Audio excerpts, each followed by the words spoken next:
The C, and we are here today at the Wheelhouse with a special guest. Been waiting to get this guy on all the way from our upstairs neighbors in Canada coming to us. But before we get to him, let's go ahead and roll the intro. But before we roll the intro, I got to give you guys an idea of what we're getting into. Check this guy out. I don't know if you can see that, but this guy right here, he's popping wheelies. He's doing like 30, 40 miles an hour going down the road, picking up speed. This is what this guy does, man. Look at him. Look at him go. Look at him running with the wind, blowing like the Seminole wind. I tell you, okay. With him in just one moment, welcome to another episode of Wheelchair Wednesday.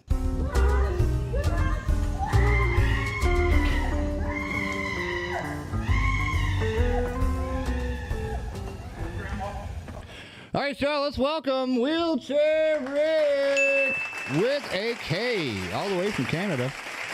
What's up, brother? How are you? Hi, Rick. Thanks for having me on the show. I'm very flattered to be asked.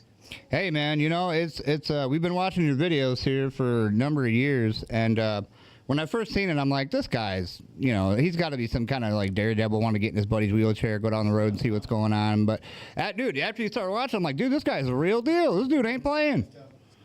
So, yeah, it's an honor to have you. You're absolutely right. I'm not playing. I take this very seriously. Right. Yeah. You know what? To start it off, let's go ahead and just get the first one off. A lot of people probably ask you this all the time, is how did you end up in a wheelchair? Okay. What happened? About 17 years ago, I developed a really progressive disease it's a neurological disorder disease, and it just ravaged my nervous system. It was really bad. It took over my legs in about a 5-week period. And I had a lot of, I don't even know how to explain this. There's a lot of stuff involved with it, but it was really, really bad at the time. Right. Right. No, hey, it's man. Neurological. Right. And anything can happen to anybody, man. And that's just the way it is, that's why I like to make sure that this show's not just about spinal cord injuries, but, you know, anybody that lives life in a wheelchair, it could be a number of different reasons, you know? Well, yeah, the thing is, I've never ever been asked for it before, and I didn't expect you to ask that question. So really? Wow. It'll attack it just attacks the disease I have really attacks your major nerve endings first, and it just killed my legs. I used to be a long distance athlete. I used to do a lot of long distance biking and a long distance running, and believe it or not, this disease, I'm literally wearing my body out. Right? It turns out that repetitive motion is the very worst thing I can do. And I've been doing it my whole life, not knowing. Wow. So, you know what I mean?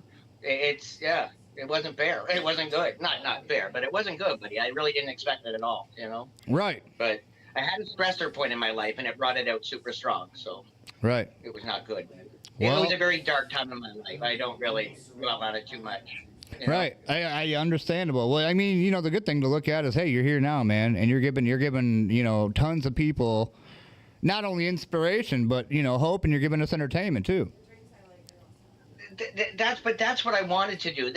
I didn't do this willy-nilly. When I got in the chair my whole life, I had a wife and 7 kids. And when I got in the chair, my whole life changed. Everything went away. I lost a lot of friends. You know, I was in a brand new town. I'd only been here for 7 months.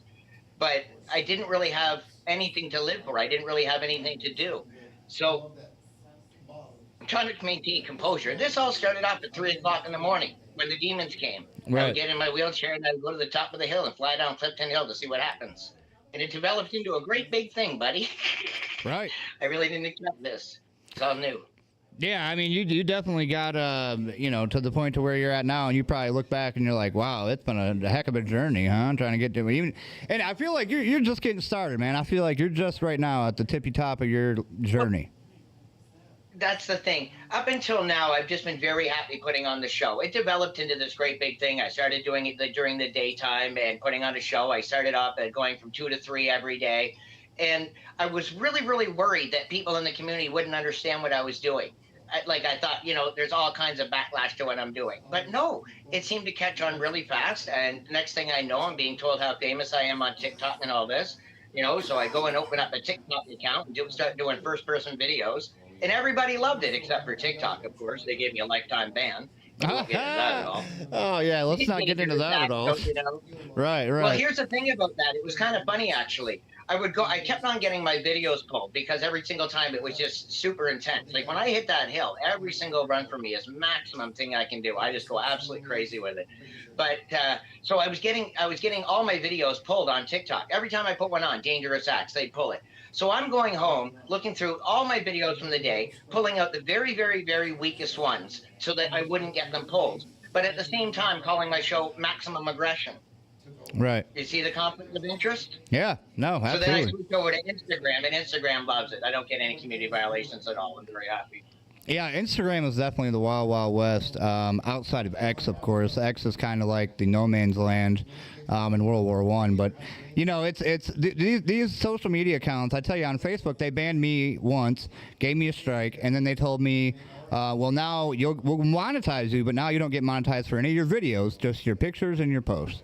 So I'm like, what the hell is that? Most of the stuff I do is video. You know what I mean? Like, but whatever. You know, I'm at the point now where I don't do this for the money.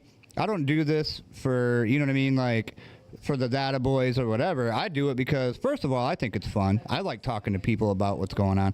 Also, I do it because of that kid or that person that's right there in that hospital bed right now that just figured out that he's got to live the rest of his life in a wheelchair and he don't know what to do and he don't know, you know what I mean, how to go for it. So if you're looking at other people that's doing it, maybe that helps you out. You know what I mean? You got it, buddy. That's the whole thing on the head right there. It's suggesting an alternate way of thinking about your wheelchair. Yep. I'll tell you, when I first started Wheelchair Rick, this was more of an adventure for me that I set out on purpose. I mean, most people just don't go to the top of the biggest, gnarliest, busiest hill they can find and do this. I had a mandate. You know what it is? It's a very special thing to me. I wanted to show some people something they've never seen before and something they didn't know was possible. Now, you know what happened? I've been doing this for over a decade, and I'm kind of destroying my own Wheelchair Rick mandate. Keep doing this because they know it's possible and they've all seen it before. Right. You understand what I'm saying? Oh, yeah. So this summer, this season, I'm doing out of town runs. I'm getting T-shirts going, Maximum Aggression Wheelchair T-shirts, to fund out of town trips. I want to get off Clifton Hill during the weekends and go to bigger hills, like all over Niagara, and probably after that, go to bigger ones than that. I've tried to get to Hamilton 3 times now, but I gotta keep on getting stopped in these little towns and getting all excited about these hills. So I haven't really made it there yet. Man, I gotta ask you. You gotta be hill hopping. Hill hopping. I like that. Now I'm in Michigan. How close are you to Michigan? Pardon me? I said, how close are you to Michigan, the state of Michigan? I live in Niagara Falls, Ontario, of course, but I don't really travel outside of Niagara Falls. I don't own a passport or, you know, I'm a really basic kind of person. I don't drive. You know what I mean? Right. I was going to say, hell, you come to my town, I got plenty of big hills for you. I'll put you on game. Oh, no, I realize that, yeah. But I'm a really Canadian guy, you know. Eventually, I want to get to the Cabot Trail, and I want to get out west, and I really want Wheelchair Rick to evolve into that. Right now, it's just very, very basic, and I've never been interested in the money aspect of it at all, until this year. But this year, I want to take it on the road. I want to do something bigger and better with it. Like I said, my mandate is blown right out the hell out the window. They've seen it before, and they know it's possible. And we're going to put the links, anything that you want to promote or whatever, we're going to put that right here in the bottom of the description so people can click on that and check it out after our lives. Yeah, I wish we were one. See, tomorrow is the day that I'm meeting with my computer person, and she's supposed to be doing a whole whack of crap to get my T-shirt sales more streamlined and everything. Mm-hmm. So I really don't have anything right now. Well, hey, get a hold of me when you do. Yeah, once you do, we'll throw it on there for you. No big deal.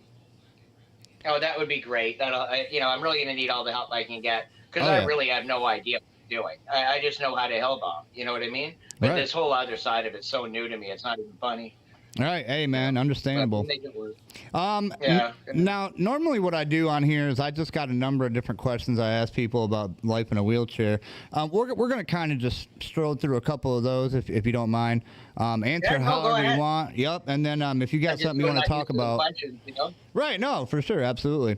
Yeah, go ahead. Now, being in a wheelchair for how long you been in a wheelchair for? For a lot of years, you said. 17 years. 17 years. What is your biggest pet peeve about being in a wheelchair? I honestly don't have one.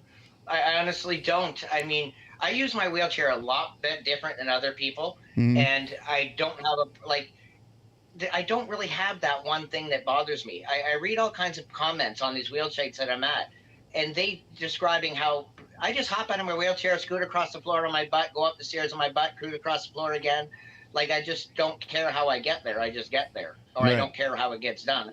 It doesn't have to be pretty, but it gets done. Like Right. I've lived on my own. I've lived on my own since this happened. I've never had a support person willing to do crap. You know what I mean?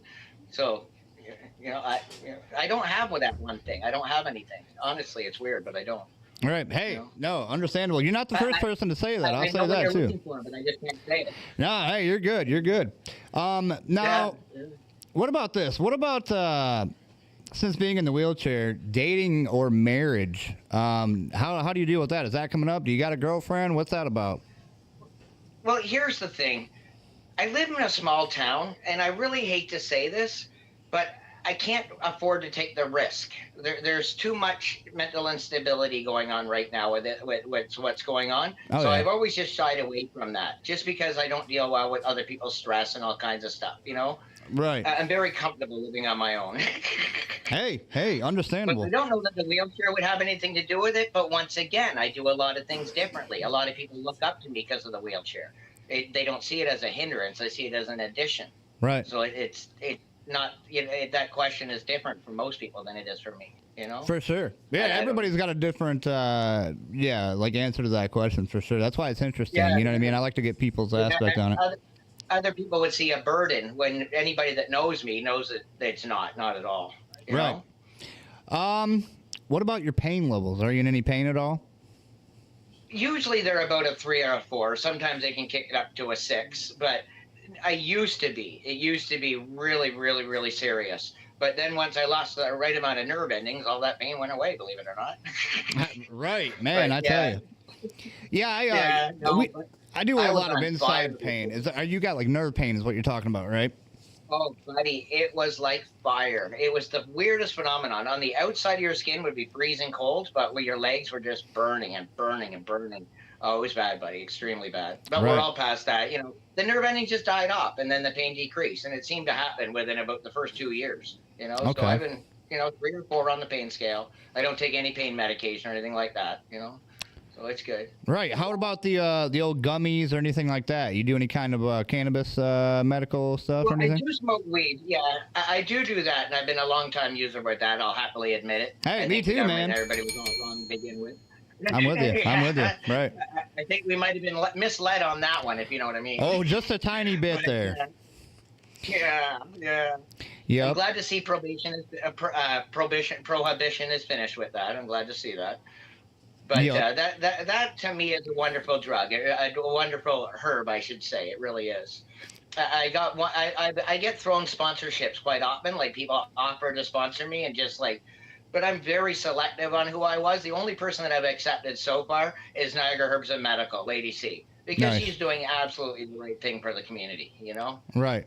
But most people, I try not to get involved. They Yeah, gotta I be think the going more through their people you get seasons. involved, the more complicated it gets too. I mean, you keep it simple, keep it down to a couple people that help you out as far as monetization or something. You know what I mean? Well, I'm talking about actually the sponsor, but what like people that offer me money to put their logo or something like this on my Right, chair. right, You know right. what I mean? I've had quite a few of those. But I really want people to think of Wheelchair Rick and think of really good feelings, good stuff. You know what I mean? Like medical stuff, or I'm big into that field. I was a volunteer when I first got here, and I volunteered at For the Needy, Not the Greedy for like 10 years, fixing electric wheelchairs and everything. Nice. And it really got me down this really wholesome path that I'm not deviating from. Heck yeah, man. I've seen a lot working. Oh yeah, I can imagine. Yeah. So we got into this a little bit, but one of the questions that I have on here is traveling. You say you don't really go too much outside of what's that, Ontario or I Niagara? have like a 12-block radius. Right. Yeah, I don't get out much, buddy. You must live in I you don't must know live in a the- pretty popularized area. You got all those buildings and stuff around you. I live in Niagara Falls, Ontario, right? So that's a lot of Like on yeah. Clifton Hill. I don't even know Yeah, anything I about. live I know about in 10 Niagara minutes away from Falls. Clifton Hill. Yeah, I know. I don't know much about Canada. I know Ontario is like a big city.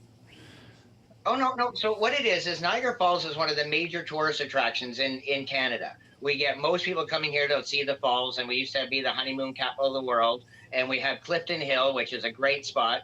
all kinds of amusement arcade rides, all kinds of really nice stuff. We got a brand new addition with the cars, the racetrack.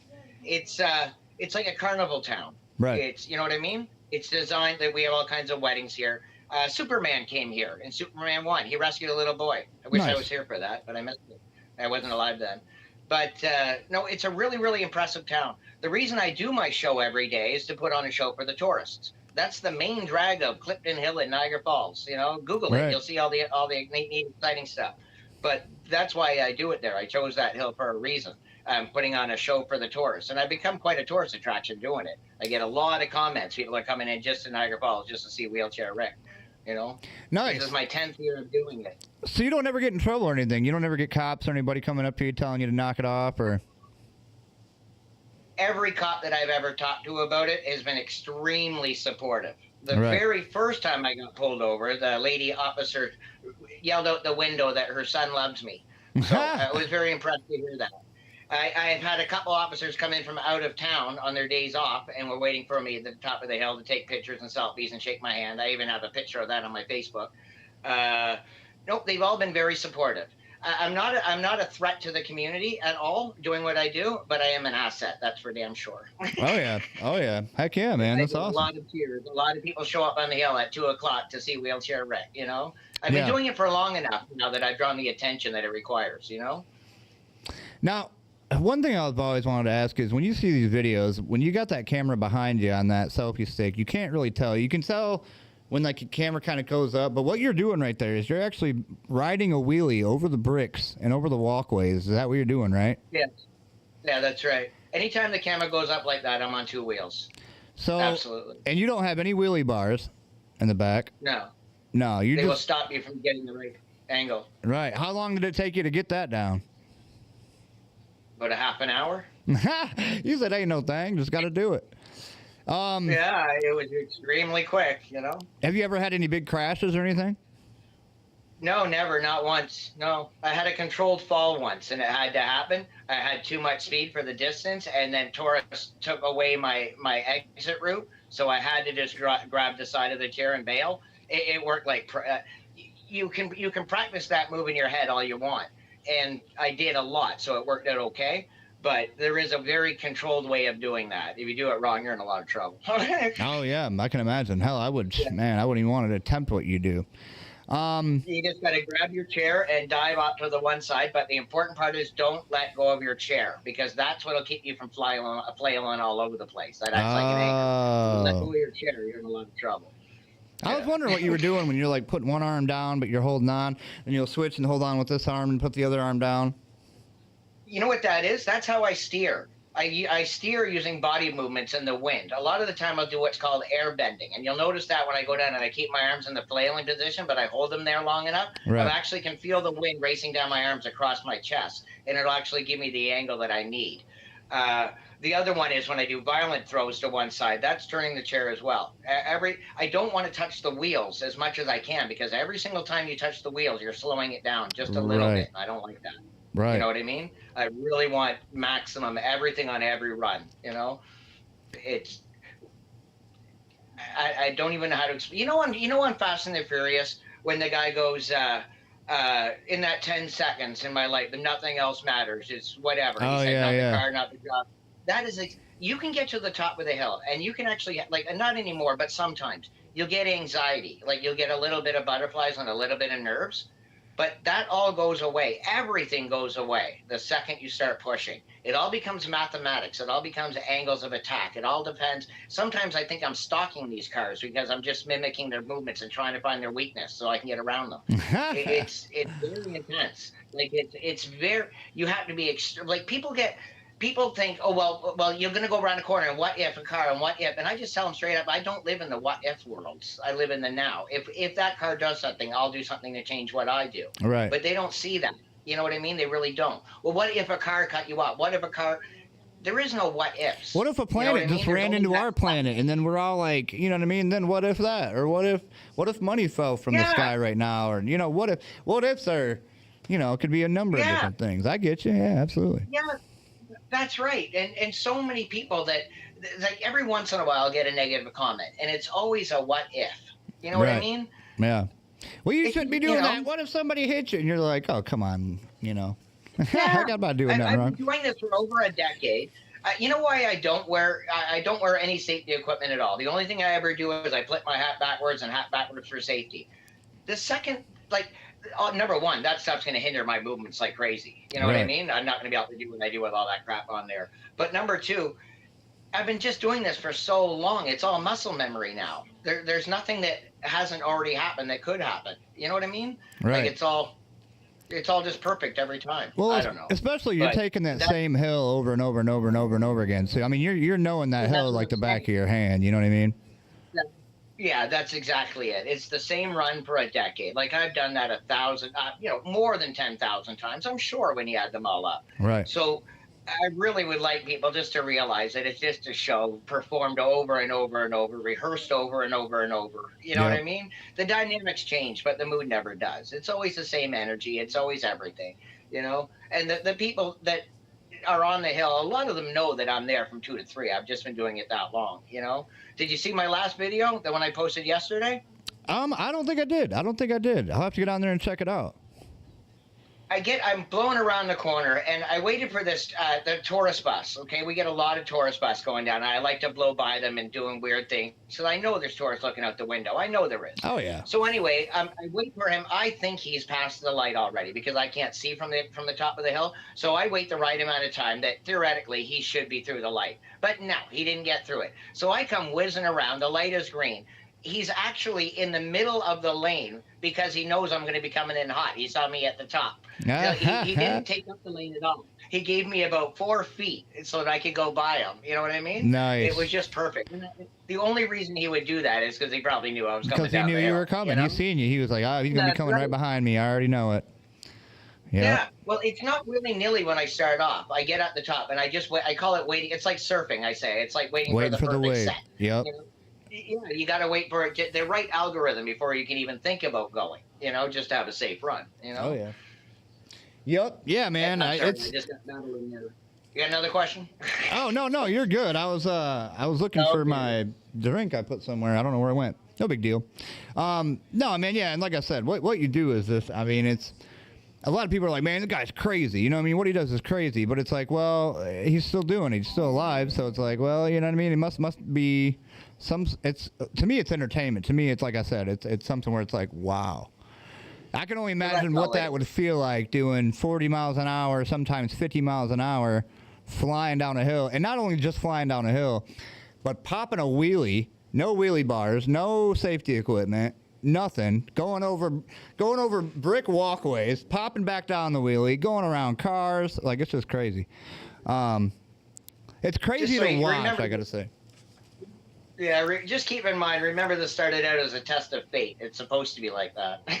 Oh yeah, man. I tell you what, like I said, I think what you're doing, even though you've been doing it for so long, I think it's just now starting to catch like a good spark, and I think that you're going to be, probably popping up and not too distant future. But no, I just got maybe a couple more questions for you. Like I said, we don't give you the normal questions because you're somewhat of a I guess a wheelchair superstar coming down the hill, doing whatever.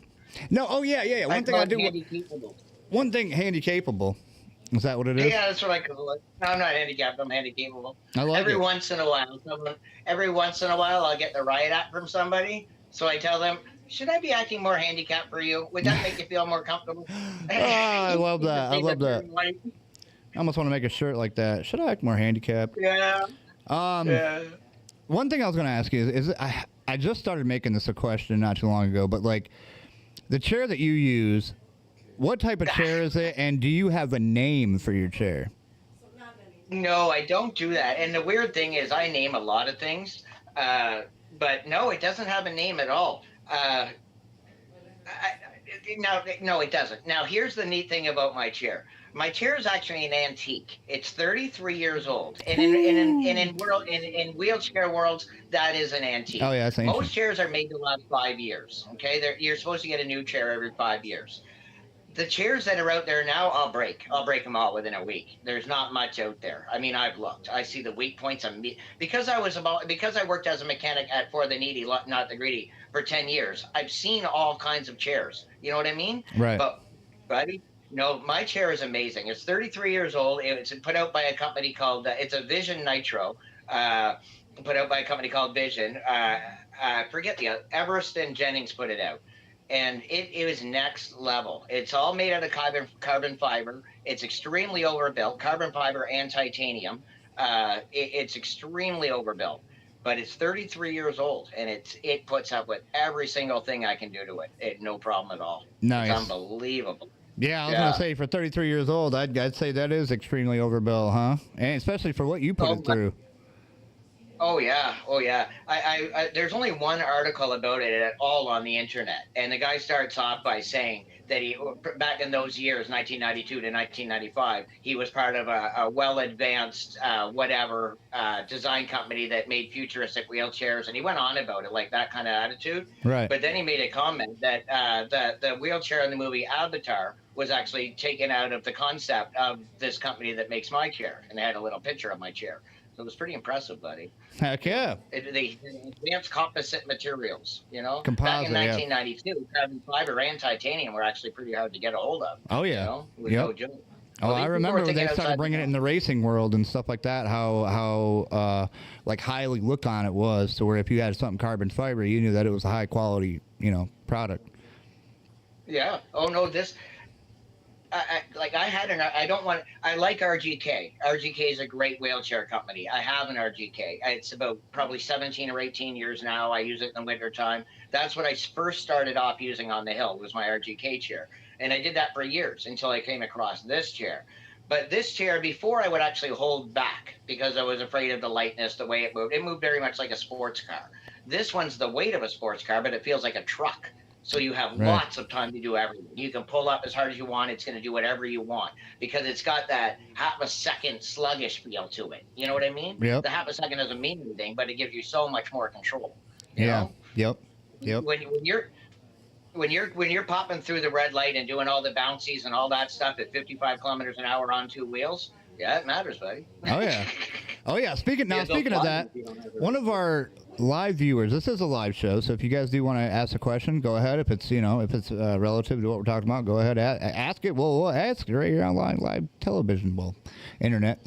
Amanda Barnes said, you don't get any speed wobble? ? So like, I got a little trick for that. And I get that question a lot, and I have no problem sharing the secret, because if you can master this, it's really good. So I have a racing chair, and I don't know if you know the design, but it doesn't have individual foot plates at all. It has one great big plate around. It looks like a D, and you put both your feet on Oh, there. Yep. Well, my right foot always wants to curl up. It just really wants to curl. It's part of this thing. So I actually jam it underneath my footrest. So what it does is it runs parallel to that tire, the front caster wheel. Like it's hanging underneath. The one foot goes on the footrest, the other foot goes underneath, and it wants to curl up. So it's kind of jammed there. Mm-hmm. So what happens is, if there's any caster flutter at all, it gets stopped immediately because it hits my foot, like it hits the side of my shoe. You know what I mean? Mm-hmm. Can you picture that in your head? Yeah. That's the whole key. But now I've had to reinvent the whole way of wheelchairing about that, and that's why I have to go on two wheels all the time.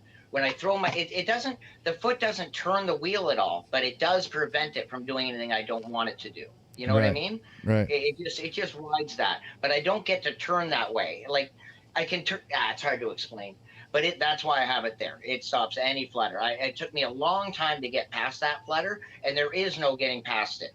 At a certain speed, when you come down on a certain angle, you're going to get that flutter no matter what you do. No matter what. The only thing you can do is to stop that right wheel from moving at all. But then you got to change the whole way you wheelchair, all the dynamics. Now, I only keep it there during hill bombing. Okay. Right. Now, if I didn't have it there, I wouldn't have nearly the control and the precise maneuvers that I have. You know what I mean? Mm-hmm. Now I'm going to have to go back and look at all your videos now and see. I'm going to watch that foot. There's actually a couple of videos. People have asked me this in the past, and I've shown them the picture, and I've showed it. But if you look at my videos, you'll notice that my one right foot is always underneath the foot plate, and that's why it's there. It stops. Right foot under the foot plate. You just have to stop the one wheel from doing it. Right. If you can stop the one wheel from doing it, then you're golden. Wow, that's awesome. I never thought we'd get there, but now that's something I never even thought about. You know what I mean? Like when you're going downhill that fast, about the wheels fluttering and wobbling and stuff like that. That will see that now. I kind of have to do that because it's a safety feature. I'm doing life and death stuff for myself, but I'm also putting tourists in a line of fire, so to speak. Some of Right. my videos, you'll see that I get really close to the tourists, Mm-hmm. but you have to have that level of control to pull this off. And basically, that's the way you get it. If anybody wants to try hail bombing or anything like that, and they get that flutter, jam your foot under there and tape it there if you have to. But it's there as a wall to stop that one wheel from fluttering. Now, keep in mind, you're going to have to learn to go on two wheels a lot because now you're on two wheels to turn all the time. Or you're going to have to flail your arms or whatever. That works too. And your foot doesn't get in the way because it's only there to stop the flutter, you know? But Right. you got to figure all that out. But it involves a whole new way of wheelchairing, like a whole different angle of attack, you know? Yep, absolutely. Live viewer Sandra Nicole said, "Wow, I noticed too. Once going so fast, it does feel like chair is going to spin out of control." Yeah. That's definitely a thing. Now, the last question that I really got for you, that's kind of like along the level of what we're doing here, is, imagine accidents happen every day. A lot of people end up in the hospital. A lot of people end up paralyzed. So for that kid or that new person that just got injured, watching this right now, what would your best piece of advice for that person be? It's so hard to say that because there's all different levels of injury. Like, you know what I mean? But the best thing I can do is picture where you want to be. Picture where you would like to be in 5 years and do everything you can to get to that spot. Whether or not it's walking or not, that's a hard one for me. I know a lot of people that have had a lot of problems, and I can't never advise them on anything. I don't have the advice. You know what I mean? Right. These people my advice basically means jack shit to them because they're dealing with so many demons. They've heard stay positive. They've heard it all, but it's up to them to want to it's up to them to not say poor me. It's up to them to not ask for help all the time. Sorry, Oh no, you're good, man. Yeah. No, it's understandable. And like you said, I mean, Oh, go ahead. Here's the other side. The number one important thing, and I don't know if I'm allowed to say this on your show, pray to God. Talk to God. Tell him your problems. You'd be so surprised what happens. Absolutely. Hey, I'm a big advocate for that too. I prayed to God to change my life, and then, here I am now, and I never would have what I have today if it wasn't for that. So we're big advocates for praying. Yeah. Yeah, that's the only thing I can say because I can't say anything. You know what I mean? But you're going to get all the help you need if you can take that very seriously. Explain your situation and offer all the guidance you can get because I did, and you'd be so surprised at the answers you get back. Right. Hey, absolutely, man. I live every day for God. I live every single day for God. Everything I do is about that. I volunteer like crazy. I do everything, anything I can. Right. And you'd be so surprised the respect it gets back to you in your community. People don't only know me from Wheelchair Rick. They know me from everything else I do in the community. But it's important that there's a lot of people that are doing stuff in the community because right now we're in a very serious time. There's a lot of really bad stuff going on. Oh, yeah. Oh, yeah. Yeah, I do. Like I said, man, there's a lot that you can do. You ask some. Hey, man, I didn't even get through all the normal questions. I get like that. Like, there's a lot of really, I'm an all fun-loving kind of guy, but when serious questions come to me like that, they can rock me from time to time. Hey, man, I'm with you. I wear my heart on my sleeve, and it's just who we are. You know what I mean? Being good people and like me and you, I was talking to you before we went live. That's kind of what this whole thing was about. Is I feel like giving back is going to be, I can't do a lot. I can't do much. I'm a T3, T4 paraplegic. But if I can do this and it helps somebody, then I at least feel like I did something good for the day. You know what I mean? Oh, you are doing something good. You are. You're giving people hope and understanding a lot more than other people are getting. Right. Well, I tell you what, man, we do appreciate your time here on the Wheelchair Wednesday episode. Give you a round of applause, man, for coming through. Heck yeah. I like it. Mr. Wheelchair Rick from Canada, folks. Now, hold on. Before we get out of here, where can people find you? We're going to put the links in the description and stuff, but go ahead. Where can we find you at? Oh, I'm on Instagram with Wheelchair Rick. If you just Google Wheelchair Rick, there's a lot of different platforms there. But the number one that I like so far is Instagram. They just don't ban me, I don't get in Nice. trouble there. Yep. But Yep. yeah, I got quite a good following on there. So join the group. I'm doing a lot of exciting things, and that's where they'll be posted is on Instagram. Awesome. Yeah, check them out, guys. And it's kind of an honor. We're the only two wheelchair Ricks on the internet, I think, that pop up if you type it in. I don't have the K, obviously, but it's two worlds blending together. I love it. So yeah, man. No, it's good, buddy. Thanks for coming on. Give me 1 second. Stay with me, Rick. We're gonna go ahead and end the program, and then we'll get with you afterwards. So everybody, hey, go check out Wheelchair Rick. Watch his videos. Show your friends. It's crazy. You're gonna enjoy it. And come back next time on next week's Wheelchair Wednesday. We don't know who we're gonna have, but I'm sure it's gonna be somebody great. Till next time, we'll see you. Yeah.